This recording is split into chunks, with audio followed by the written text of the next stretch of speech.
Bismillahirrahmanirrahim. Alhamdulillahirabbil alamin wassalatu wassalamu ala asyrafil anbiya'i wal mursalin Sayyidina Maulana Muhammadin wa ala alihi wa sahbihi ajma'in. Qala al-musannif al-imam Abu Hamid al-Ghazali rahimahullah wa nafa'ana bi'ulumih. Ketahuilah bahwa memurnikan atau membersihkan salat dari bahaya-bahayanya adalah mengikhlaskannya kepada zat Allah Azza wa Jalla, agar sembahyang itu menjadi murni, sembahyang itu menjadi bersih dari hal-hal yang membahayakan. Pertama adalah mengikhlaskannya sembahyang itu karena Allah Subhanahu wa ta'ala. Artinya dasar sembahyang itu adalah ikhlas menjunjung perintah Allah dan menunaikannya dengan syarat-syarat batin yang telah kami sebutkan, dari khusyuk, mengagungkan, dan malu, adalah sebab untuk memperoleh bermacam-macam cahaya-cahaya di dalam hati. Cahaya-cahaya itu adalah kunci ilmu mukasyafah.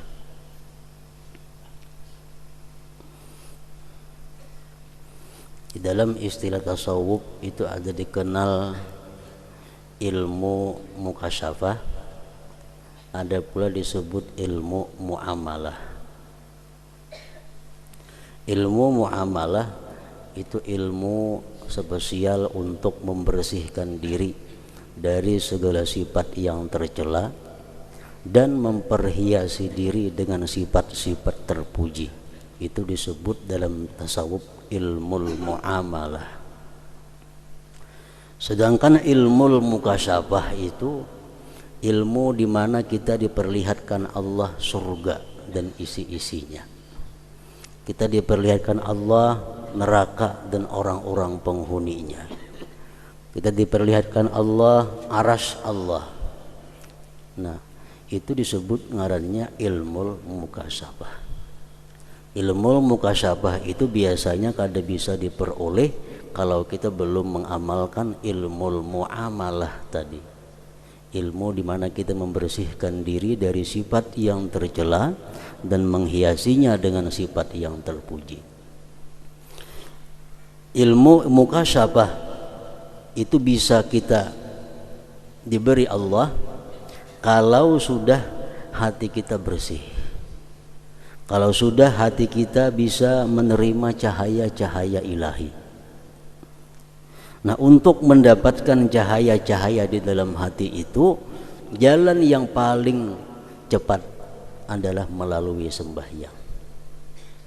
Sembahyang macam apa? Sembahyang yang didasari dengan ikhlas karena Allah, dan sembahyang yang penuh dengan khusyuk, mengagungkan Allah dan malu kepada Allah dan lain sebagainya daripada sifat-sifat khusyuk itu.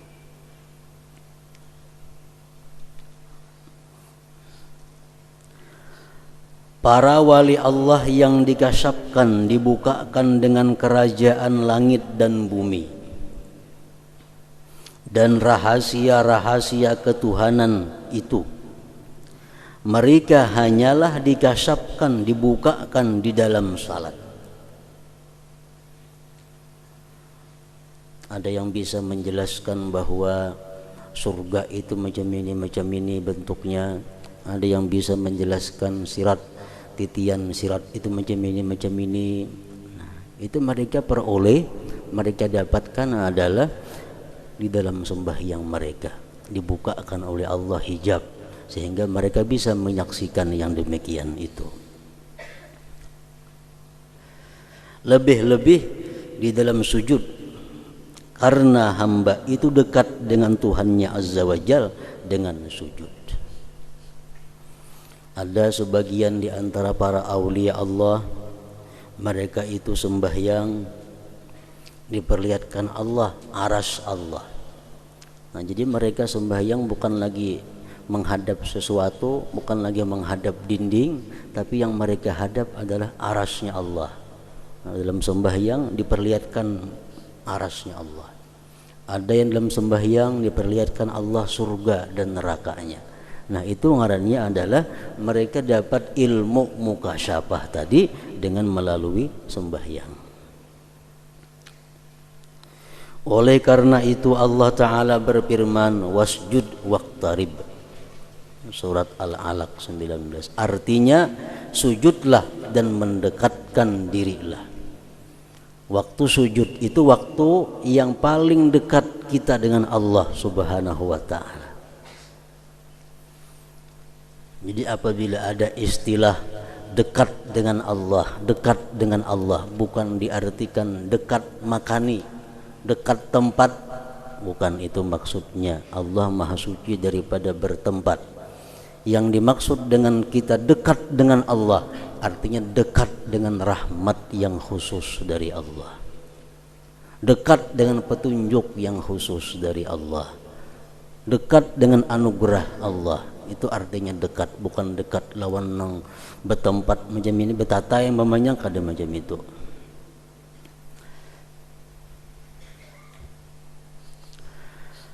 Keterbukaan setiap orang yang salat itu menurut kadar kejernihannya dari kekeruhan-kekeruhan dunia. Hal itu berbeda-beda dengan kuat dan lemah, sedikit dan banyak, terang dan tersembunyi. Sehingga bagi sebagian mereka terbuka sesuatu dengan ainnya, bendanya. Bagi sebagian lagi terbuka sesuatu dengan perumpamaannya.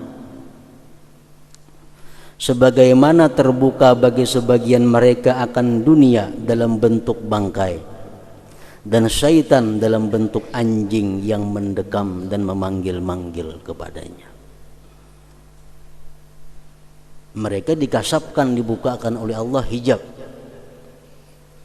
Ada yang dibukakan hijab itu langsung melihat bendanya, ada yang diperlihatkan perumpamaan-perumpamaannya. Dalam sebuah hadis Rasulullah sallallahu alaihi wasallam sembahyang bersama-sama dengan para sahabatnya. Tuntung sembahyang, beliau bersabda, ma min syai'in lam akun urituhu illa ra'aituhu fi maqami hattal jannah wan nar. Ujar Nabi, tidak ada sesuatu yang belum pernah aku lihat melainkan diperlihatkan kepadaku pada tempatku ini. Waktu aku sembahyang tadi, ujar Nabi, diperlihatkan Allah kepadaku sesuatu yang belum pernah aku lihat, sehingga aku melihat surga dan neraka. Nah, artinya apa? Bahwa beliau dalam sembahyang tadi dikasapkan, dibukakan oleh Allah hijab, sehingga bisa melihat surga dan neraka. Fa uhiya ilayya annakum tuftanun fi kuburikum qariban min fitnatil masihid dajjal. Waktu itu, ujar Nabi, aku menerima wahyu dari Allah bahwa kalian nanti akan diuji di dalam kubur. Dalam sembahyang itu Nabi kita diberi Allah wahyu. Setelah diperlihatkan surga, diperlihatkan neraka, Nabi kita didatangkan wahyu dalam sembahyangnya. Isi wahyunya adalah bahwa kalian nanti di dalam kubur akan diuji seperti di fitnah Dajjal. Apa di antara ujian di dalam kubur itu? Setiap manusia akan ditanya di dalam kubur, ma ilmuka bihadzal rajul. Apa pengetahuan engkau dengan ini laki-laki? Jadi di dalam kubur itu bukan hanya ada pertanyaan marabbuka, siapa Tuhan engkau, wa man nabiyyuka, siapa nabi engkau, bukan hanya itu. Ada lagi ujian dalam kubur, dihadirkan di kubur itu nanti sesusuk laki-laki. Malaikat bertanya, siapa laki-laki ini menurut engkau? Fa ammal mu'min, kalau inya beriman orang tersebut, orang yang beriman, fayaqul, dia mengata, huwa Muhammadun Rasulullah ja'ana bil bayyinat wal huda fa'ajabna wattaba'na. Itu laki-laki adalah Muhammad Rasul Allah yang telah datang kepada kami dengan keterangan dan petunjuk, kami memperkenankan dan kami mengikuti dia. Kalau kita beriman dalam dunia, kita bisa pinandu, oh itu laki-laki adalah Muhammad Rasulullah. Nah, jadi setiap orang di dalam kubur dihadirkan sosok Nabi Muhammad, ditakuni siapa ini. Wa ammal munafik, kalau orang munafik begitu ditanya siapa laki-laki ini, fayaqul, dia akan menjawab, la adri, aku tidak tahu. Aku tidak tahu. Aku ada pinandu siapa laki-laki ini. Kenapa? Karena dalam dunia ini memang kada beriman kepada Rasulullah sallallahu alaihi wasallam. Nah, Nabi kita mendapat wahyu tersebut di dalam sembahyang. Dalam sembahyang itu pula beliau diperlihatkan surga dan neraka. Nah, kenapa bisa demikian? Dalam sembahyang itu dibukakan hijab-hijab tadi, karena dalam sembahyang itu adalah waktu seseorang paling dekat dengan Allah Subhanahu wa ta'ala.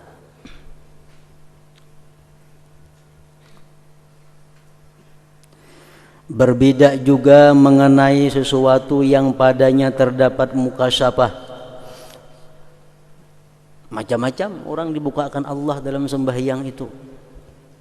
Sebagian dari mereka terbuka baginya sebagian sifat-sifat Allah Ta'ala dan kebesarannya. Bagi sebagian mereka sebagian perbuatan-perbuatannya Allah. Dan bagi sebagian mereka terbuka sebagian dari halus-halus ilmu-ilmu muamalah.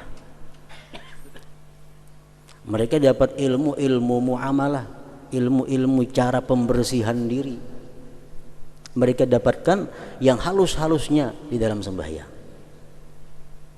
Itu berkat sembahyangnya yang ikhlas dan sembahyangnya yang khusyuk. Dalam satu kali sembahyang Rasulullah SAW pernah terjadi. Sahabat melihat Nabi kita, parahatan sembahyang itu sidin ada menjangkau sesuatu. Perhatian sembahyang Nabi kita ada menjangkau. Mbah itu mundur, Nabi kita mundur dari tempat berdiri sidin. Ini perhatian sembahyang. Sahabat berkata, qad ra'ainaka tanawalta syai'an fi maqamik summa ra'ainaka ka'ka'ta. Wahai Rasulullah, kami tadi lihat pian ada menjangkau sesuatu, kemudian pian mundur. Qala, berkata Nabi, inni ra'aitul jannah. Pertama tadi aku melihat surga. Di dalam sembahyang tadi aku melihat surga. Panawaltu unquda, aku menjangkau setundun buah. Setundun buah ada, aku ambil aja Nabi kita. Walau asabtuhu lakum la akalatum minhu ma baqiyatid dunya. Andai kata aku dapat mengambil buah tadi ya Nabi, unjuk lawan ikam makan, rasanya kada habis sampai habis ini umur dunia. Ya, sahabat tadi melihat ada Nabi kita ada menjangkau sesuatu. Wa uritun nar, dan yang kedua ya Nabi, aku mundur, aku melihat neraka. Aku melihat neraka. Falam ara manzaran kal yaumi qattu abza, tidak pernah aku lihat pemandangan yang paling seram daripada itu. Melihat neraka Nabi kita. Wa raaitu aktsara ahliha, dan aku lihat umumnya penghuni neraka itu an-nisa, perempuan. diperlihatkan Nabi kita oleh Allah Subhanahu wa ta'ala dalam sembahyang. Surga melihat, neraka melihat, bahkan Nabi kita melihat penghuni neraka. Ternyata kata Rasulullah, penghuni neraka itu terbanyak diisi oleh kaum perempuan, kaum bini-bini. Qalu ya Rasulullah, mereka berkata, bima ya Rasulullah, jar sahabat, wahai Rasul, kenapa sebabnya perempuan-perempuan itu terbanyak isi neraka? Kenapa perempuan itu mayoritas penduduk neraka? Qala, berkata Nabi, bikufrihinna, karena mereka kafir, karena mereka kufur. Sahabat bertanya lagi kepada Rasulullah, ayakfurna billah, adakah mereka itu kafir dengan Allah? Qala, Nabi kita menjawab, yakfurnal ashir, mereka kufur kepada suaminya. Mereka kufur kepada suaminya. Artinya karena mengakui bahwa suami ini adalah nikmat yang diberikan Allah kepadanya. Mereka kadang merasa berterima kasih, kadang merasa menghargai, perlu menghargai kepada suaminya. Yakfurnal ashir wa yakfurnal ihsan, dan mereka kata Rasulullah kufur dengan ihsan, dengan perbuatan baik lagi. Maksudnya apa itu ya sahabat? Nanti kita menjelaskan lagi, walaupun ujar Nabi, laki-laki itu berbuat sepanjang masa berbuat baik kepada istrinya, satu saat nang laki itu berbuat salah, si bini-bini ini berkata, engkau kada baik selawasan. Yakfurnal ashir wa yakfurnal ihsan. Misalnya 10 tahun berkeluarga, 9 tahun laki ini baik, laki ini bagus, ada sehari yang kada bagus, hilang nang 9 tahun itu. Itu ngaranna yakfurnal ihsan. Nah, jadi jar Nabi, itulah dua sebabnya yang aku lihat perempuan itu paling banyak menghuni api neraka. Nabi kita melihat itu, diperlihatkan oleh Allah sedemikian di dalam sembahyang sidin. Nah, itu artinya terbuka ilmu mukasyafah, ilmu mukasyafah.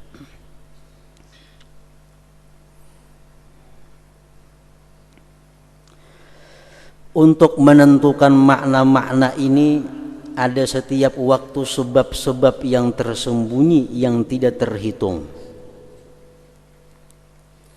Kadang-kadang dia dalam sembahyang diperlihatkan surga, kadang-kadang dalam sembahyang seseorang diperlihatkan neraka, kadang-kadang dalam sembahyang dia diperlihatkan Allah kejadian-kejadian yang akan ia hadapi.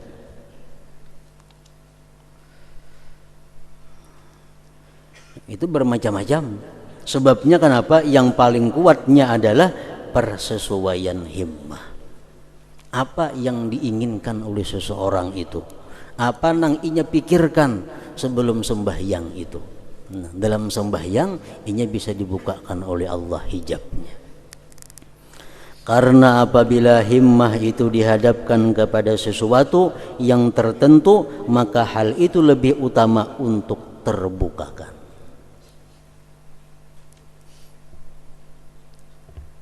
Kita ingat kisah manaqib Imam Ghazali dan adiknya Ahmad Al-Ghazali. Imam Al-Ghazali jadi imam di masjid.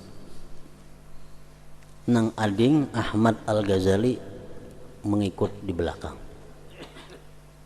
Tahu-tahu Ahmad Al-Ghazali mufarakah dengan kakaknya. Mulik ke rumah. Ditakuni oleh nang mama, kenapa kamu ada umpat kakak sembahyang di masjid?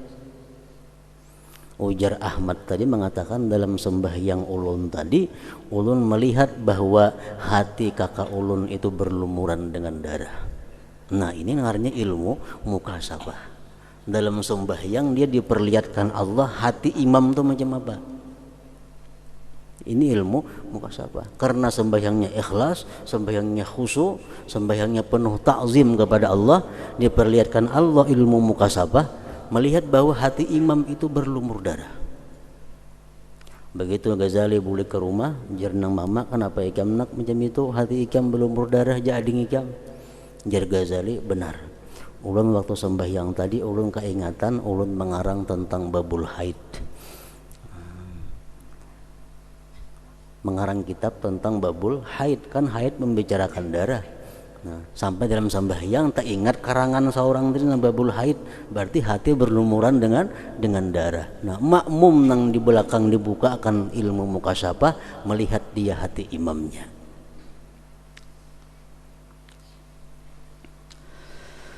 Manakala urusan-urusan ini tidak terlihat kecuali pada cermin yang jernih. Perkara-perkara seperti surga, seperti neraka, atau bagian-bagian gaib lainnya, itu kada akan bisa terlihat kecuali pada cermin yang jernih.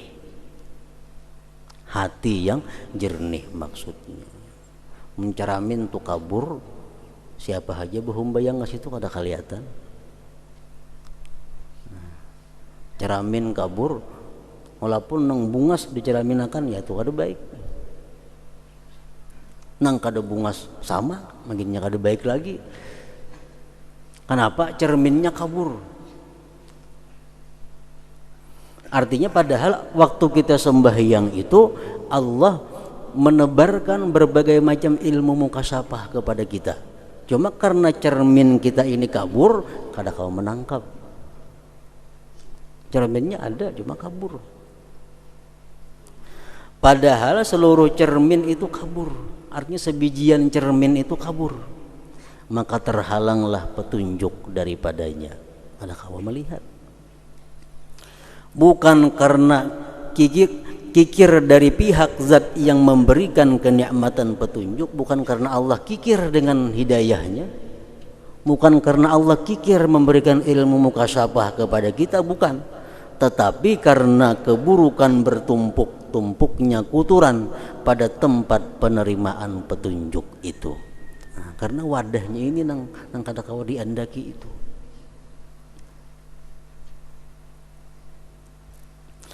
Di mana lidah-lidah bersegera mengingkari hal yang seperti itu.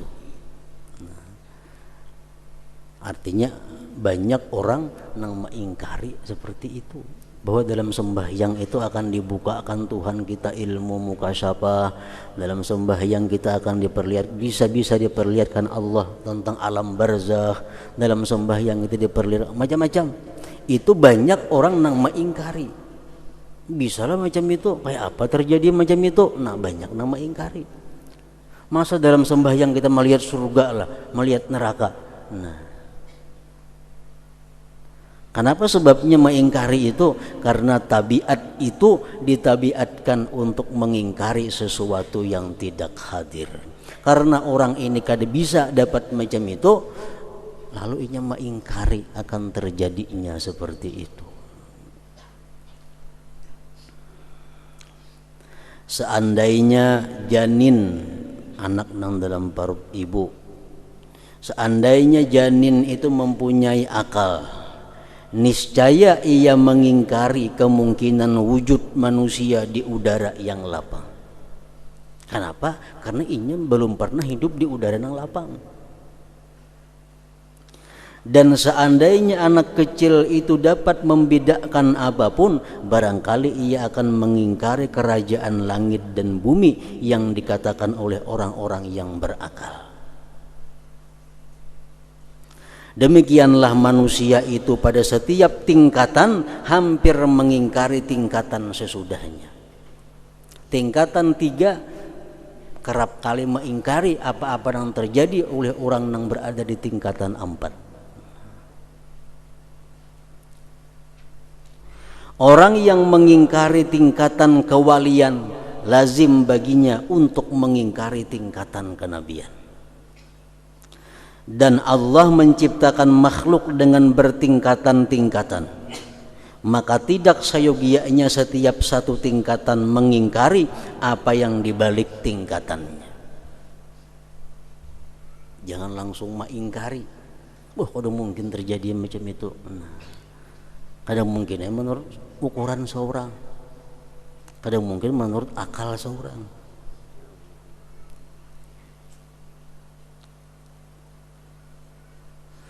Namun manakala mereka menuntut hal ini untuk perdebatan dan pembahasan yang mengacaukan, dan mereka tidak mencarinya untuk menjernihkan hati dari sesuatu selain Allah Azza wa Jal, maka mereka kehilangan dan mengingkarinya.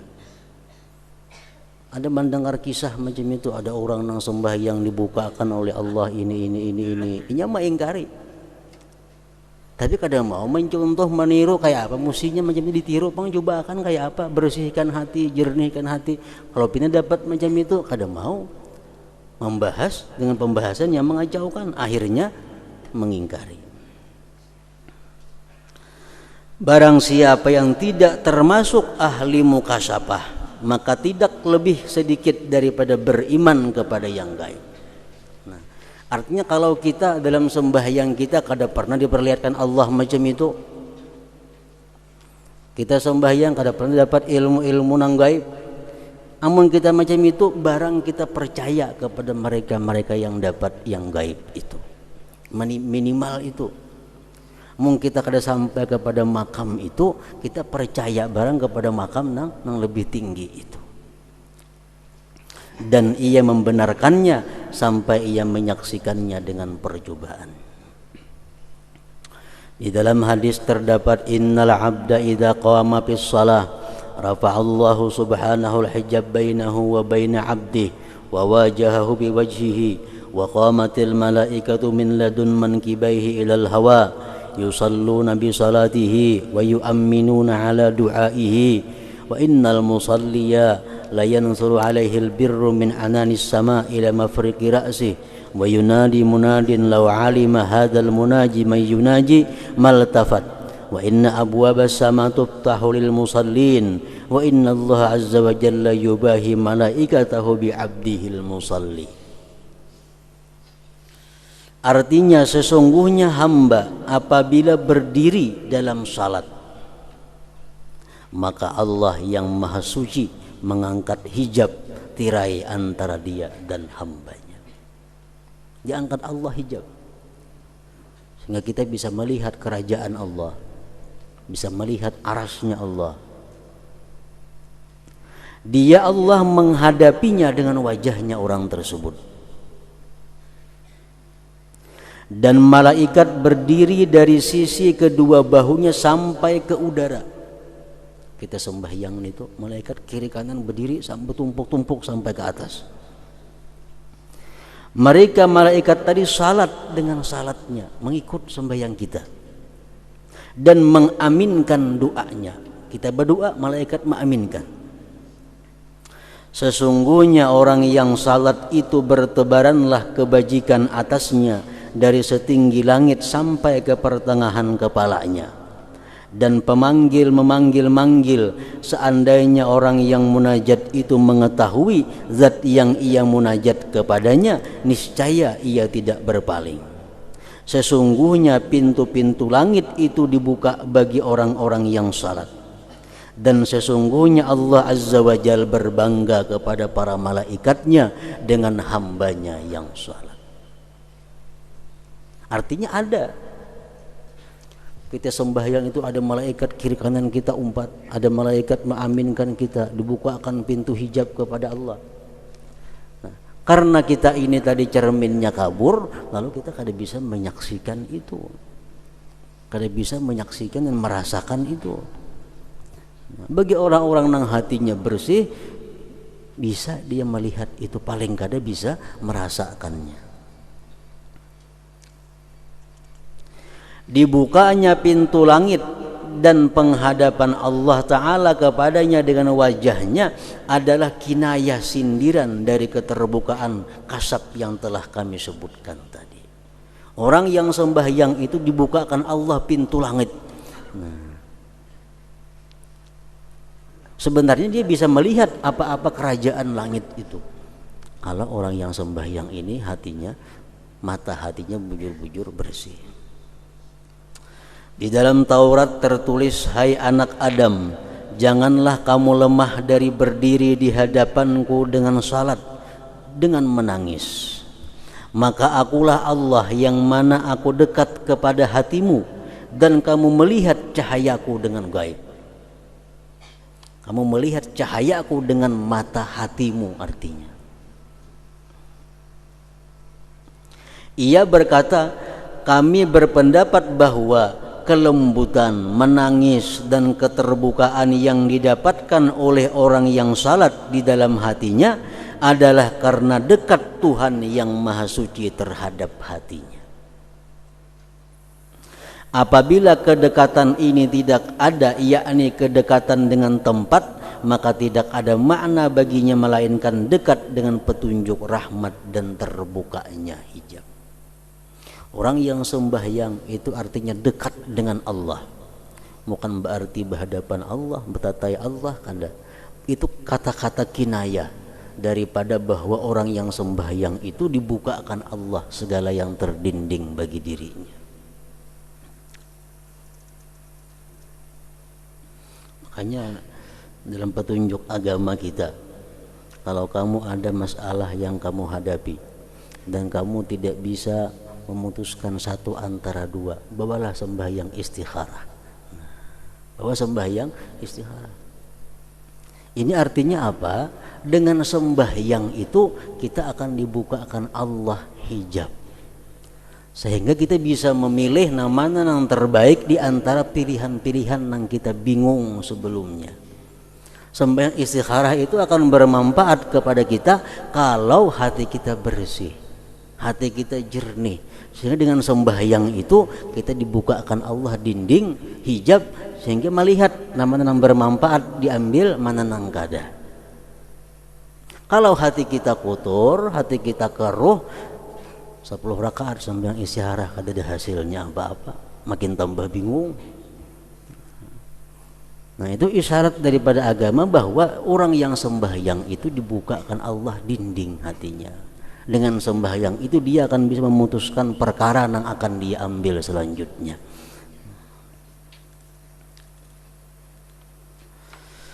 Dan dikatakan sesungguhnya apabila hamba salat 2 rakaat, maka kagumlah terhadapnya 10 baris malaikat. Setiap sab baris daripadanya ada 10.000 malaikat, dan dengannya Allah berbangga kepada 100.000 malaikat. Kita ini sembahyang, malaikat kagum dengan kita, malaikat salut lawan kita, malaikat iri lawan kita. Kenapa sebabnya? Karena kita diberi Allah sesuatu ibadah yang berbeda-beda, mulai berdiri, ruku, sujud. Nah, lain halnya malaikat.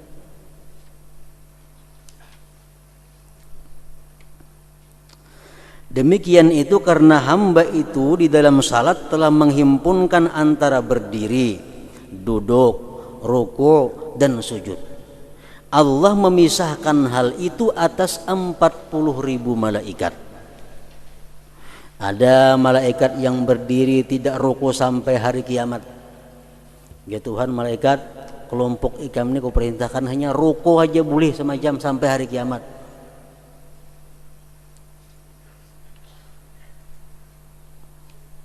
Malaikat yang sujud tidak boleh bangun sampai hari kiamat. Malaikat kelompok ini ikam kau perintahkan untuk sujud, kada boleh bangkit dari sujud sampai hari kiamat. Demikian juga malaikat yang ruku dan duduk. Sesungguhnya apa yang diberikan Allah Ta'ala kepada malaikat dari kedekatan dan derajat itu lazim bagi mereka terus menerus dalam satu keadaan, tidak berlebih bertambah dan tidak berkurang. Jadi malaikat itu kada kau lagi meninggikan derajatnya. Malaikat itu kada kau lagi meninggikan martabatnya di sisi Allah. Kenapa? Karena sudah dibatasi oleh Allah. Ikam hanya boleh ruku sebuting sampai hari kiamat. Malaikat B ikam hanya boleh sujud sampai hari kiamat. Malaikat C ikam hanya boleh ruku sampai hari kiamat. Nah, jadi mereka malaikat itu kayak apa aja hendaknya meninggikan derajatnya di sisi Allah, kada kau lagi. Ingat situ bang sudah. Oleh karena itu Allah memberitakan tentang mereka bahwasanya mereka malaikat berkata, wa ma minna illa lahu maqamun ma'lum. Artinya tiada seorang pun dari kami malaikat melainkan mempunyai kedudukan yang tertentu. Jadi makam malaikat tuh ada bisa naik turun ganah di situ. Manusia berbeda dengan malaikat. Dalam peningkatan dari satu derajat ke derajat yang lain. Karena sesungguhnya manusia selalu mendekatkan diri kepada Allah Ta'ala, lalu ia mengambil faedah akan tambahnya dekat kepadanya. Ada malaikat yang diberi Allah tugas mengucap subhanallah wa bihamdih, itu lagi sebuting baca harus ikam sampai hari kiamat. Ada malaikat yang ditugas oleh Allah membaca la ilaha illallah sampai hari kiamat. Dia boleh beralih-alih amalan, enggak boleh. Jadi malaikat itu kagum dengan manusia ini. Karena manusia bisukan bisa membaca salawat, kamarian bisa membaca Al-Quran, malam bisa membaca zikir, sembahyangnya ada ruku, ada sujud, macam-macam tingkah laku ibadah. Sehingga derajat manusia selalu naik, selalu bertambah.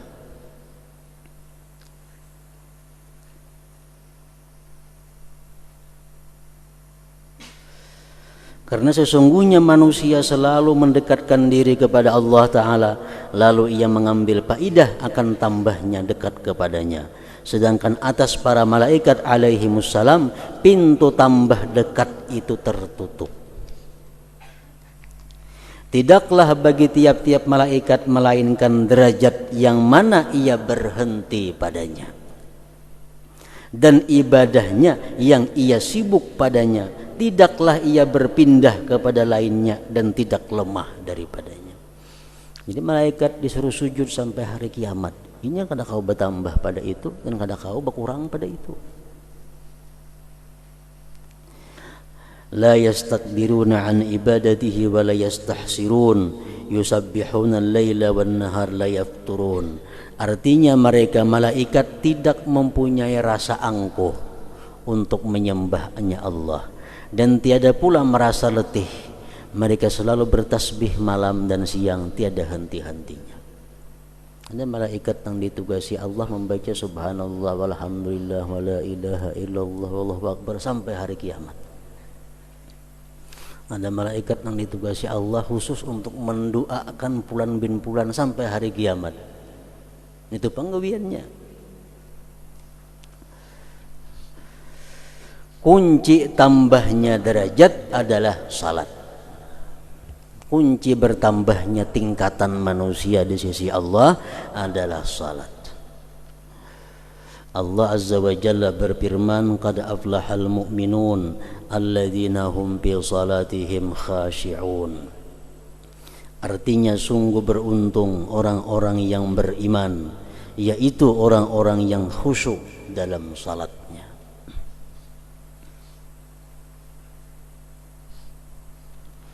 Allah memuji mereka setelah iman dengan salat yang khusus, yaitu salat yang disertai dengan khusyuk.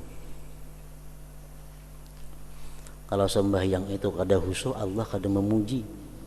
Bahkan Allah mengancam, wailun lil musallin, celaka bagi orang-orang yang sembahyang. Sembahyang nang kada karuban tadi. Nang dapat aflaha ini adalah alladzina hum bi salatihim khashi'un. Orang nang sembahyangnya khusyuk.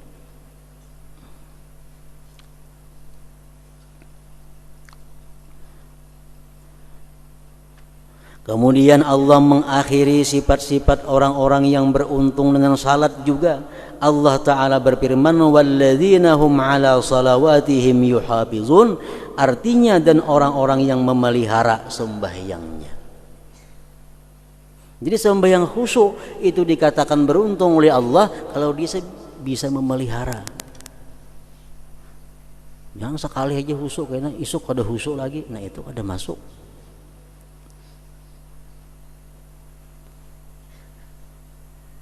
Yang Allah katakan beruntung tadi orang yang khusyuk dan bisa memelihara.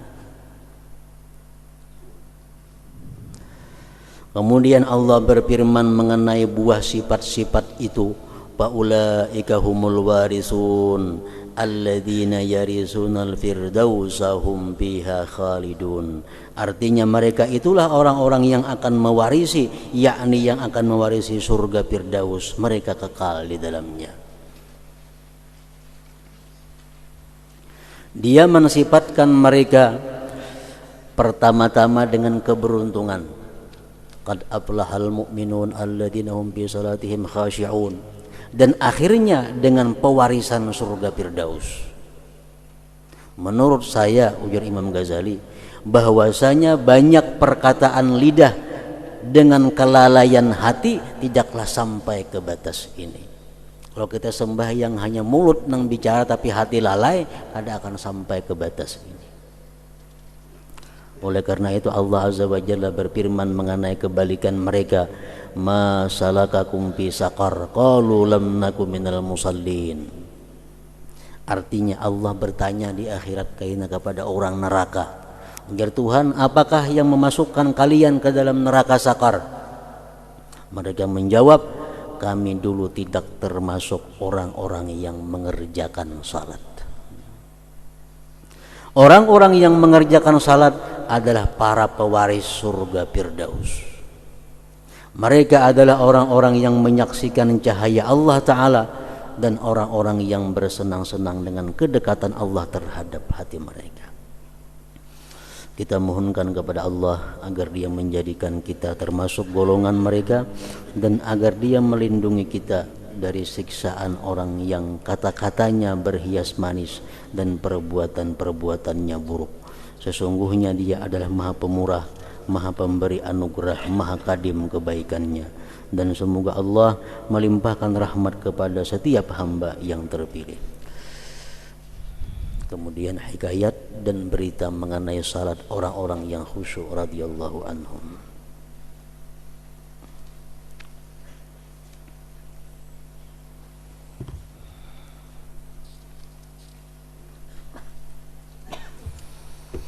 Afdhalu dzikri fa'lam annahu la ilaha illallah Muhammadur Rasulullah la ilaha illallah Muhammadur Rasulullah la ilaha illallah Muhammadur Rasulullah la ilaha illallah la ilaha illallah la ilaha illallah la ilaha illallah la ilaha illallah Allahu Allah Allahu Allah Allahu Allah Allahu Allah Allahu Allah Allahu Allah Allahu Allah Allahu Allah Allahu Allah Allahu Allah Allahu Allah Allahu Allahu Allah la ilaha illallah Muhammadur Rasulullah la ilaha illallah Muhammadur Rasulullah la ilaha illallah Muhammadur Rasulullah la ilaha illallah Al-Fatihah.